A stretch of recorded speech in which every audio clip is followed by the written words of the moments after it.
예미를 맞아서 아름다운 강단의 꽃을 헌화하고 또 우리 성도들의 애찬을 공개하는 손길과 가정 외에도 주의 넘치는 복이 함께하기를 축복합니다. 오늘은 우리가 구원의 열매가 빛나게 하라라고 하는 제목으로 말씀을 소개하겠습니다. 우리 기독교의 출발은 자기 발견입니다. 예수 믿고 난 다음에 내가 누군지, 내가 어디로 가고 있는지, 내가 무엇을 해야 될 존재인지 이것을 알고 그 길로 가는 사람들이 크리스천이다, 이렇게 말할 수 있습니다.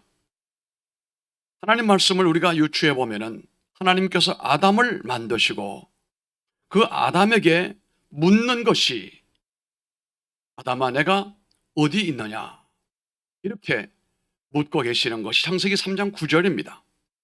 이것은 아담이 어느 장소에 있는지 몰라가지고 하나님이 물으신 것이 아니고 하나님은 아담 자신을 찾으시는 거예요.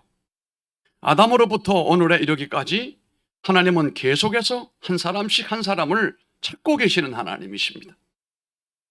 하나님이 사람을 찾는 이유가 어디에 있습니까? 누가 사람을 만들었느냐라고 하는 것을 확인시켜 주시려고 하는 것이거든요. 내가 너를 만든 거야 뿐만 아니라 두 번째 이유는, 이렇게 찾으시는 이유는 인간은 죄인이라는 사실을 깨닫게 하기 위해서 우리를 부르시는 겁니다. 기독교만이 가장 핵심적으로 말하는 첫 고백이 인간은 죄인이다. 이게 로마서 5장 19절이에요. 왜 인간이 죄인이라는 것을 강조합니까? 그냥 두게 되면 죄는 죽음으로 이어지기 때문에, 멸망으로 이어지기 때문입니다. 사람이 죽는다는 사실을 가르쳐주기 위해서 죄인임을 스스로 고백하게 하는 것입니다. 하나님이 만드셨다는 것과 하나님이 만드신 인간의 죄를 지연히 죄인이라는 것을 고백하는 것이 바로 기독교다, 이런 말씀입니다. 다른 종교, 어느 종교도 죄 문제에 대하여 그렇게 원초적으로 지적하는 말씀은, 종교는 또 없습니다. 그리고 인간이 누구인가에 대해서 세 번째 질문은 인간은 꼭 만나야 할 대상이 있다는 사실입니다. 인간 누가 만들었느냐? 하나님이 만드셨습니다. 인간은 그러면 어떻게 되느냐? 죄인입니다. 그럼 죄는 어떻게 해야 된다는 얘기인가? 구원의 주 예수님을 만나야 됩니다. 이 세 가지 질문이에요. 인간이 죄를 안다는 것은 구원에 이르는 신앙의 첫걸음이고, 그 죄 문제를 인식한다는 것 자체는 벌써 영생에 대한 새로운 갈망을 하고 있다는 사실입니다. 그러므로 이 죄를 안다는 것은 천국으로 향하는 첫 번째 단계를 접어든 것이라고 볼 수 있습니다. 인간은 자신의 죄가 어디에 있는가라고 하는 질문에 대해서 만족할 만한 대답을 할 수가 있어야 됩니다. 목사님이 어떤 청년과 신앙 상담을 했습니다. 오늘 제가 페이스북에 아침에 올렸어요. 그 청년에게 물었습니다. 그래, 자녀는 이제 죄 문제를 해결했는가? 예. 그래, 이전에는 어떻게 살았는가? 죄만 짓고 살았지요. 지금은 어떻게 사는가? 우리 지금도 죄 중에 있습니다. 이렇게 대답을 하는 거예요.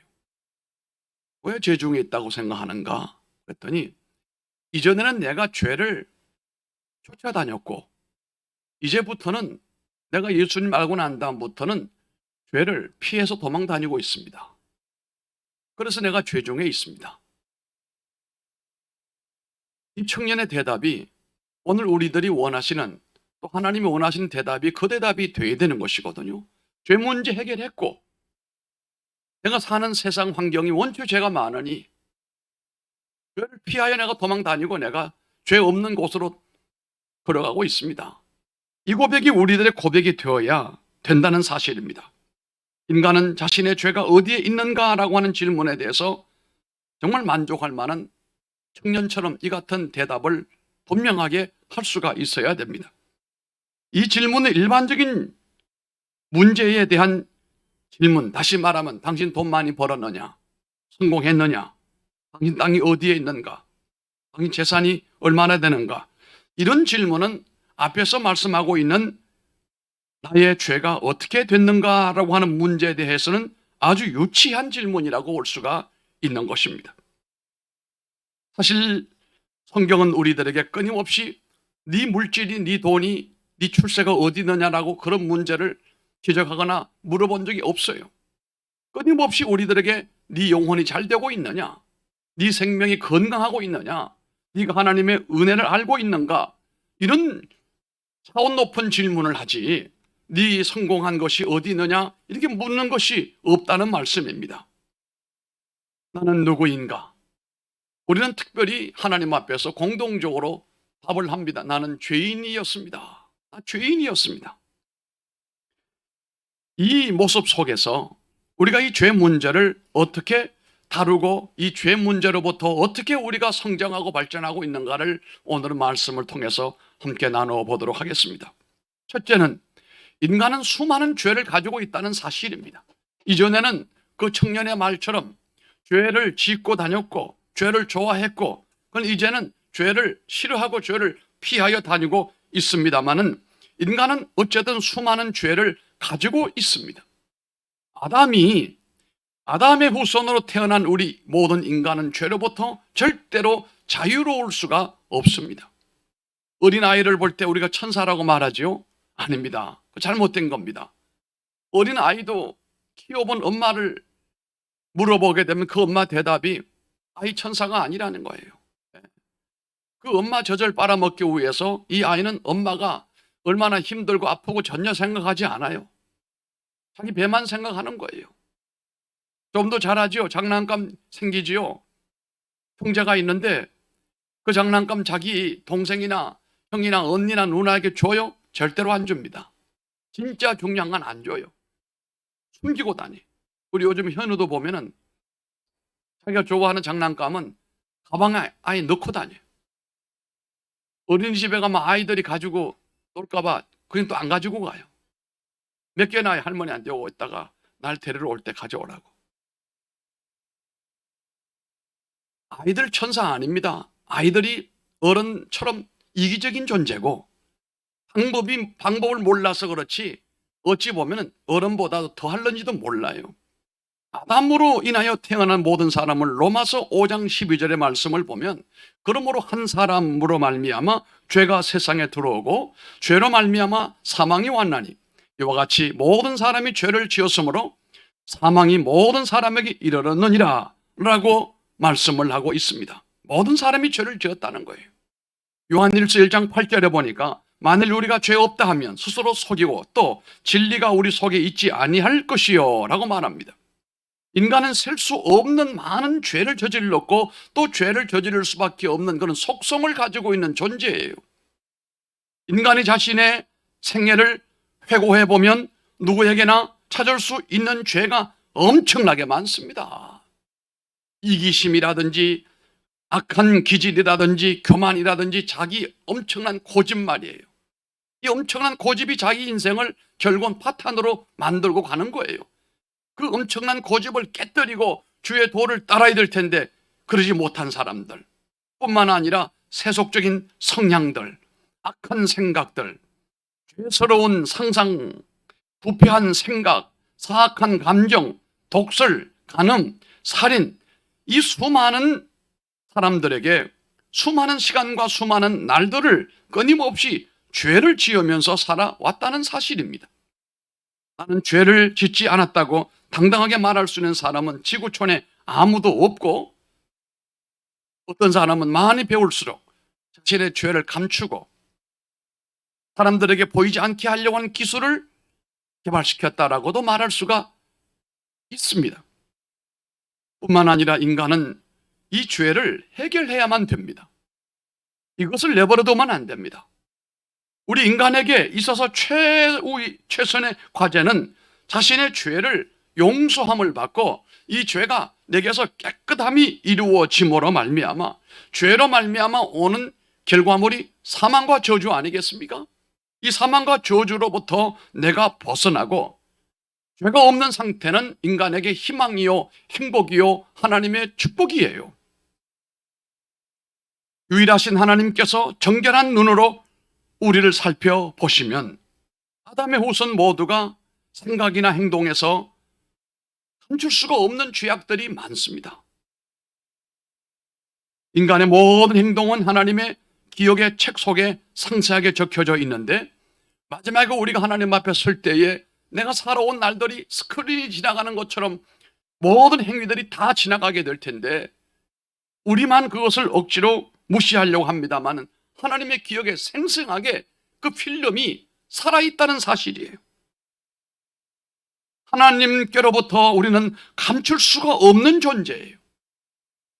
인간의 모든 행동은 하나님의 기억의 책 속에 너무도 선명하게 기록이 되어 있습니다. 그리고 죄는 인간을 죽음으로 끝나게 하고 저주의 삶으로 나가게 만듭니다. 사람은 언젠가는 마지막 숨을 들이키고 육체가 한 줌의 헐거로 되어버릴 때가 오는데, 그리고 인간은 그 죽음 뒤에 오는 심판과 죄에 대한 대가를 치러야 할 자리가 오는데 현대인들은 이 과정을 애써서 무시하거나 인정하지 않으려고 그래요. 무조건 사람이 죽으면 명복을 빈다. 명복이 뭐예요? 불교에서 말하는 좋은 데 가는 거 아니겠습니까? 명복을 빈다고 좋은 데 가는 거 아닙니다. 사람이 죽고 난 다음에는 그 행한 대로 책임을 져야 된다는 사실이에요. 때문에 우리는 죄를 용서받아야 우리의 죄값을 면하게 되고 죄로부터 우리가 노임을 받고 천국이라고는 문으로 우리가 들어갈 수가 있다는 것 아니겠습니까? 우리 기독교 신앙은 형식적인 종교 의식을 향함으로 이런 문제가 해결된다고 생각하면 안 됩니다. 기독교 신앙이라고 하는 것은 가장 근본적으로 죄를 깨끗이 씻어야 된다는 사실이에요. 그리고 하나님과 단절된 관계가 화해가 되고 화평한 관계로 이어져 가야 된다는 겁니다. 한마디로 말해서 하나님과 친해야 된다는 사실이에요. 오늘도 하나님과 친밀한 여러분들이 하나님께로 나오신 줄로 믿습니다. 죄로부터 정결하게 되며 왕 중의 왕이신 주님과 친교가 회복이 되어지고 그 친교의 비단에서 우리가 살아갈 때 참된 그리스도인이라 축복의 미래가 보장된 사람들이다, 그렇게 말할 수가 있습니다. 자신이 지은 많은 죄로 인하여 지옥 가는 것을 알면서도 그 문제, 죄 문제를 해결하지 않고 사는 사람은 참으로 안타깝기 거지가 없습니다. 아직도 많은 사람들은 많은 재산과 좋은 재물들을 가지고 이것들이 자신을 행복하게 만들어 줄 알지만 이것의 행복의 경계선은 이 땅에 내가 숨을 쉬고 사는 동안은 가능해요. 이 땅에서는 가능하다 이 말이에요. 그러나 내가 이 땅을 떠나는 순간, 숨을 멈추는 그 순간부터는 행복이 아니에요. 이 땅에서 우리가 이 죄 문제를 가지고 내가 많이 배우고 많이 가지고 행복하게 살아갔다고 하지만 숨이 멎는 순간부터는 그게 적용되지가 않는다는 사실입니다. 그때는 불행이 오기 시작하고 불행의 그 본론인 지옥에서의 삶의 영원한 문이 우리에게 열린다는 것을 우리가 알아야 됩니다. 시편 32편 1절 2절에 말씀하기를 허물의 사함을 얻고 그 죄의 가려움을 받은 자는 복이 있다.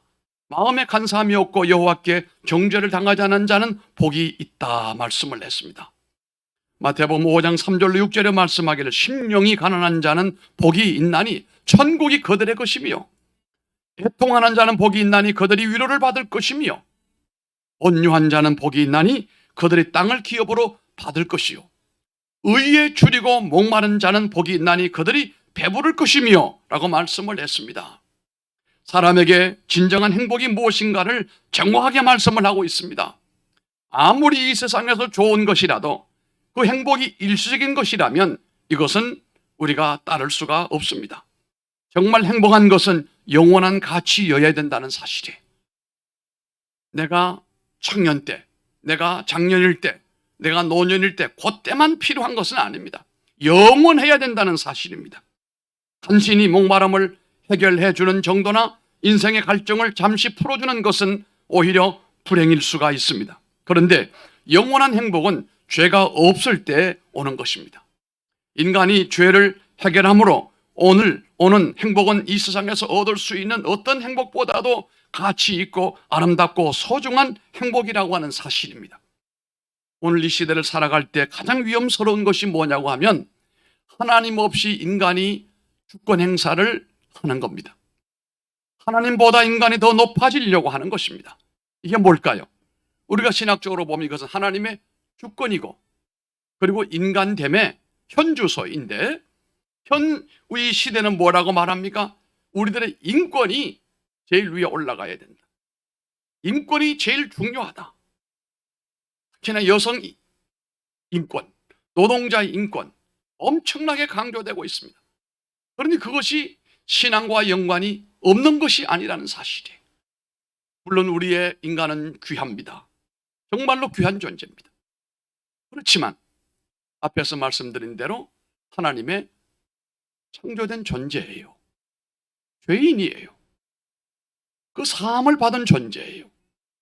그 안에서 우리가 하나님의 주권으로 사는 사람에게는 그가 아무리 뛰어나고 아무리 부자가 되고 출세를 해도 그 사람은 하나님 보실 때 참으로 귀한 사람이에요. 오늘 인간들은 자신들의 인권을 강조한 나머지 힘들고 어려운 일은 안 하려고 합니다. 특히나 학교 교육의 현장에서도 보면은 나는 교육자들이 참 존경스러워요. 어저께 제가 아는 우리 장로님이 3년 전에 교육장을 마지막으로 은퇴를 하셨고 그 사모님은 2년 뒤에 교감으로 은퇴를 하셨어요. 다 30년 이상 교직에 머물렀던 분이. 내가 그래서 장로님 부부 정말로 존경합니다. 요즘 아이들 가르치기가 얼마나 힘들고 어려운데 어떻게 30년 동안을 가르쳤습니까? 그때 뭐라고 했냐니, 목사님 이전에는 10년도 괜찮았는데 지금은 1년이 무섭습니다. 아이들에게. 학생 인권은 이만큼 올라가 있는 반면에 선생님의 인권은 땅바닥에 떨어져 있어요. 교권이라고 하죠. 부모의 인권은 땅바닥에 떨어지고 있고 자식의 인권들은 하늘로 올라가고 있어요. 또 하나님의 주권은 땅으로 떨어지고 있고 인간의 인권은 하늘 위를 올라가고 있다. 그동안 우리나라에서 여성들이 많은 눌림을 받고 한이 맺힌 것은 사실이에요. 그렇다고 해서 하나님 주권보다 위로 올라갈 수는 없다는 거예요. 뭐라고 그랬습니까? 내 몸인데 내가 관리한다. 나 자식 낳을 마음 없다. 왜 우리에게 자식을 낳으라고 하느냐? 여러분, 그 말은 무서운 말이고 하나님의 인권에 도전하는 거예요.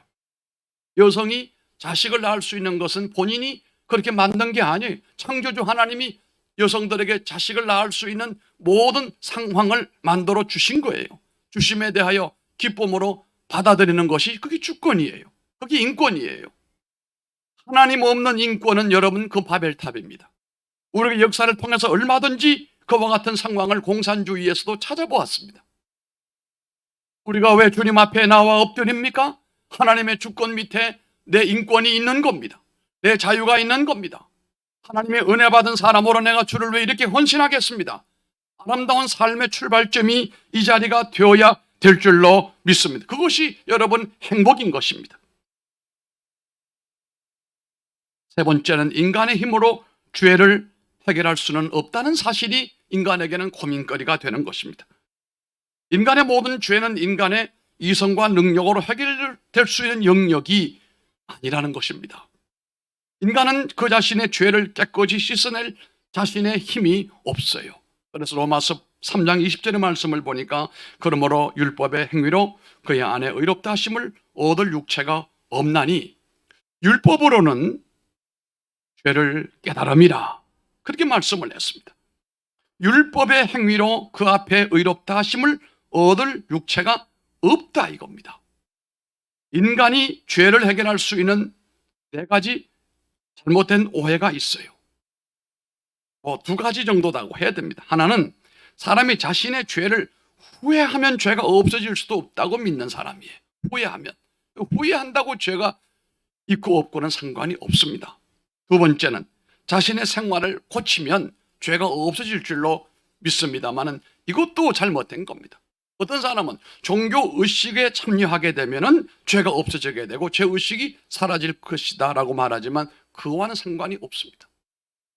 또 네 번째는 어떤 사람이나 사물이 대신하는 것으로 죄를 정결케 할 수 있다. 다시 말하면 목사님과 잘 사귀고 성직자와 사귀고 그렇게 그분들과 사귀고 그분들이 기도해 주면 그렇게 될 줄 아는 것, 이게 잘못된 것입니다. 인간 스스로가 용서받고 정결하게 될 수 있는 길은 전혀 없습니다. 그렇다면 어떻게 인간의 죄를 씻을 수가 있다는 말입니까? 우리 흔히 하는 천주교에서 고해성사를 하잖아요. 신부님에게 가서 자신의 죄를 고백해요. 그럼 죄 없어지게 됩니까? 그거 죄 없어지는 것 아닙니다. 어떤 방법으로든지 인간의 죄는 스스로 해결될 수 있는 길이 nothing, 전혀 존재하지 않는다는 겁니다. 아멘. 그러면 어떻게 됩니까? 예수 그리스도의 피가 유일하게 우리의 죄를 정결케 할 수 있다는 사실입니다. 죄에 대한 치유책, 영적 질병의 치명적 본성인 죄의 해결책은 죄를 씻어주는 피가 있어야 가능하다는 것인데 그것이 바로 예수의 피인 것입니다. 그리스도의 피는 죄인들을 위하여 십자가 위에서 죽임을 당할 때 흘린 생명의 피입니다. 그분은 아담의 자손이 아닙니다. 우리 모두는 아담의 자손이지만 예수님은 아담의 자손이 저지른 죄를 대신 해결하기 위해서 오신 하나님의 아들이에요. 죄인들의 대표는 아담이지만 죄인들을 용서하는 대표자가 바로 예수님이에요. 그래서 그분은 성령으로 잉태하셨지 그 부모, 아버지, 어머니가 육체적인 관계를 맺어서 자식으로 태어난 것 아니에요. 성령으로 잉태하시고 그것도 동정녀 마리아에게 탄생하셨다. 그는 죄가 없는 분이시다. 하나님이시지만 사람의 모습으로 태어나신 이유는 사람들을 대표해서 하나님 그 은총, 사죄의 은총, 죄사함의 은총을 베풀어 주기 위해서 사람의 모습을 타고 오신 대표예요. 그래서 죄 없는 성령으로 잉태된 죄 없는 그 피만이 죄인들의 죄를 용서할 수가 있는 줄로 믿습니다. 십자가 위에서 죽음을 당할 때 흘렸던 그 피는 그냥 피가 아니고 생명의 피입니다. 가시에 찔릴 때 흘렸던 그 피, 머리에 예수님 머리에서 흘러내리는 피, 창에 찔린 옆구리에서 나오는 피, 못에 박혀서 나오는 그 피는 생명의 피, 우리의 죄를 씻는 보혈이란 말씀이에요. 할렐루야. 예수님이 흘리신 피에 담긴 의미가 분명히 있습니다. 그리스도의 피는 오래전부터 이미 약속이 되어졌습니다. 구약의 선지자들로부터 그 메시아가 오면 그 메시아로부터 모든 죄가 사하여지노라고 오래전부터 약속되어졌고 예비되어졌던 피예요. 그래서 그 구약에는 예수님의 피를 상징하는 짐승의 피를 가지고 사람의 죄를 씻는 예를 했던 것을 우리가 알고 있습니다. 그런데 그리스도의 피는 영원한 피고 짐승의 피는 단회적인 피다 이 말입니다. 그리스도의 피는 무한한 공로와 가치가 있는 피로서 우리가 지은 모든 죄를 씻어내리고 우리의 죄를 없게 만들 뿐만 아니라 우리와 하나님을 화목케 하는 피다 이 말이에요. 그래서 보배로운 피라는 겁니다. 사랑하는 성도 여러분, 여러분에게 질문을 하겠습니다. 나는 누구인가? 모든 인간은 누구인가? 라고 했을 때 하나님, 이전에 나는 죄인 중에 괴수였습니다. 죄인이었습니다. 듣기 싫어도 이것을 인정하는 사람이 되어야 될 줄로 믿습니다. 목사가 말해서 죄인이 되는 것이 아니고 이미 하나님께서 그렇게 말씀을 하신 겁니다. 이것은 믿고 믿지 않고의 문제가 아니라 모든 인간이 알아야 할 사실이 모든 인간은 죄인이다 라고 하는 사실이에요. 그래서 그 죄를 해결하기 위하여 우리가 교육이라고 하는 기관을 통해 가지고 그 사람을 죄로부터 벗어나게 하는 교육을 하는 경우도 있습니다. 그러나 그 죄를 씻어버리고 거듭나게 하는 곳은 교육기관이 아니고 교회만이 유일하다 이런 말씀인 것입니다. 예수 그리스도를 믿을 때에 그 피 흘리심을 믿을 때에 우리의 모든 죄가 완전히 사하여 주되 동이 서에서 먼 것처럼 완전히 옮겨버리고 양털같이 눈같이 희게 함으로써 우리의 죄를 하나님이 인정하지 아니하시고 이전에 지었던 죄뿐만 아니라 현재의 죄도 주님께서 이미 용서하시고 미래에 지을 모든 죄도 이미 용서하신 거예요. 그럼에도 불구하고 우리가 살아가는 가운데 짓는 자범죄는 이미 용서된 죄예요. 그거는 용서된 죄예요. 죄 문제예요. 그것 때문에 우리가 지옥 갈 일은 전혀 가능성이 없다 이거예요. 그 죄를 용서함 받았을 때 나는 구원을 받았고 하나님의 자녀가 분명히 됐다는 사실이에요. 그럼에도 내가 살아가는 가운데 짓는 이 자범죄들은 내가 지옥 가고 천당 가는 그것의 결정적인 역할을 못한다는 거예요. 그러나 이것은 내가 하나님을 섬기고 믿음으로 살아가는 나에게 이 자범죄는 장애 요인이 되기 때문에 늘 주님 앞에 이 죄를 고백하는 거예요. 그러나 큰 죄의 큰 물결은 이미 해결받은 줄로 믿으시면 아멘 하시길 바랍니다. 여러분 그 피를 믿으십시오. 그러면 오늘 여러분이 값없이 죄사함을 받은 존재요. 그 피를 믿는 사람은 그 순간 당신의 모든 죄가 정결케 되고 인정이 되지 않는다는 거예요. 계산이 안 된다 이거예요. 같이 식사를 했습니다. 좋은 분위기에서 값비싼 식사를 함께 했습니다.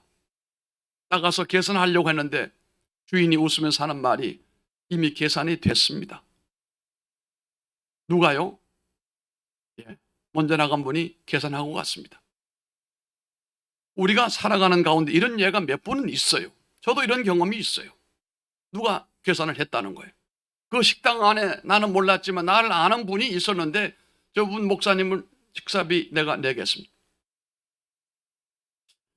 기분이 묘했어요. 나는 죄를 지었지만 내가 예수 믿고 난 다음에 그 죄가 인정되지 않고 이미 해결이 되어버리고 만 거예요. 그럼에도 불구하고 내가 그 죄의 영향권 안에 머물고 있으면 그게 죄책감이라고 하는 거예요. 우리 길티 필링이라고 하잖아요. 죄가 이미 용서함 받았으면 죄와는 상관이 없어요. 우리는 빛 가운데로 걸어가는 거예요. 죄가 용서함 받았지만 그럼에도 죄의 그늘 밑에 산다는 것은 그건 잘못된 거예요. 우리는 예수님을 믿음으로 말미암아 그 죄값이 완전히 처리가 되고 계산이 되고 끝난 거예요. 그러므로 우리는 죄가 없는 존재예요. 그럼에도 불구하고 앞에 그 청년처럼 목사님 이전에는 내가 죄를 쫓아다녔지만 이젠 죄를 피하고 다닙니다. 죄 많은 세상이니까 죄를 피해 사는 것이지 내가 죄를 좋아서 죄가 좋아서 죄를 쫓아가고 있는 것은 아니라는 사실입니다. 분명한 것은 오늘 우리 예배하는 우리 모든 성도들이 정말 예수님을 믿고 죄사함을 받았다고 한다면 죄로부터 완전히 자유함을 리버티가 돼야 돼요. 완전히 자유를 얻어야 된다. 그래서 마음껏 찬송하고 마음껏 영광을 돌리고 마음껏 은혜를 나눈다 이거예요. 이 세상은 죄가 많습니다. 그렇지만 은혜 받은 몸으로 우리는 세상을 죄 짓는 재미로 사는 거 아닙니다. 죄와 상관없는 삶을 날마다 도전하고 있는 것 아니겠습니까? 이렇게 된 연유는 예수님의 피예요. 예수님의 보혈이에요. 예수님의 피밖에는 우리를 정결케 할 수 있는 것은 세상에 아무것도 없습니다. 사람이 구원받을 수 있는 길은 먼저 인정하는 것과 믿는 것 두 가지예요. 인정하는 것과 믿는 것. 죄인인 것을 인정해야 된다. 두 번째, 예수님의 피를 믿는다. 이것이 구원의 역사인 것입니다. 그 이상 더 필요한 것은 아무것도 없습니다. 내가 나의 죄는 지금 어디에 있는가? 용서받지 못한 채 아직도 어디엔가 남아 있는가? 그래서 나를 괴롭히고 있는 것은 아닌가? 그것이 나를 사망으로 끌고 가는 것은 아닌가? 이런 분들은 죄 사함이 이루어지지 않은 분들이에요. 그러므로 우리가 선언해야 됩니다. 예수 그리스도의 피로 말미암아 나는 모든 죄를 용서받았다. 아멘. 깨끗하게 씻음 받은 것을 나는 믿노라고 선언할 줄 알아야 되는 것입니다. 그리스도인이라고 하는 것은 예수 그리스도의 피로 인하여 죄인의 상태에서 해방이 되어 이제 하나님의 자녀가 존재가 된 것을 얘기하는 거예요. 존재적인 의미가 달라진 거예요, 우리가. 그러므로 세상의 죄의 유혹과 권세가 성도의 안과 밖에서 밀려온다 할지라도 십자가의 그 속죄의 은총을 힘입어 자신의 탐심과 외부의 죄의 유혹을 물리치는 삶으로 우리가 도전해야 되는 것입니다. 성경은 말씀합니다. 자기를 힘입어 하나님께 나가는 자들을 온전히 구원하실 수 있다. 이게 히브리 7장 25절입니다. 그러므로 자기를 힘입어 하나님께 나가는 자들을 온전히 구원하실 수 있으니 이는 그가 항상 살아서 자기를 위하여 간구하심이라 말씀합니다. 그분의 말씀은 결코 변함이 없습니다. 그분의 약속은 절대로 거짓이 아닙니다. 그리스도 앞으로 나와서 자신의 죄를 털어놓고 그리스도에게 매달리는 사람을 그분은 결코 내어 쫓지가 않는다는 사실입니다. 절대로 거절하시는 분이 아니라고 하는 사실입니다. 사도 바울은 갈라디아 2장 20절에 이렇게 말씀을 했습니다. 내가 그리스도와 함께 십자가에 못 박혔나니 그런즉 이제는 내가 산 것이 아니요 내 안에 그리스도가 사신 것이라. 아멘. 그렇게 말씀했습니다. 여러분도 그런 상태가 되기를 바랍니다. 그리스도의 보혈의 은혜는 소망과 힘을 갖게 하는 능력이 될 수가 있습니다. 신앙의 최고의 열매는 구원의 열매인 것입니다. 이 구원의 열매는 빛이 나야 됩니다. 효력을 발휘해야 된다 이 말입니다. 내 삶에 힘이 되어야 된다 이 말입니다. 이보다 더 큰 축복은 있을 수가 없습니다. 내가 구원받을 수 있는 길을 하나님께서 열어놓으시고 나를 새롭게 해주시는 그 구원의 문 열어주신 주님 앞에 감사하면서 이제 우리가 2월을 살아갈 텐데 2월에는 죄로부터 완전히 벗어나서 구원의 열매를 맺음으로 2월을 살아갈 수 있게끔 힘쓰시길 바랍니다. 하나님이 준비하신 놀라운 새로운 축복의 주인공들이 다 되시기를 축원합니다. 기도하겠습니다.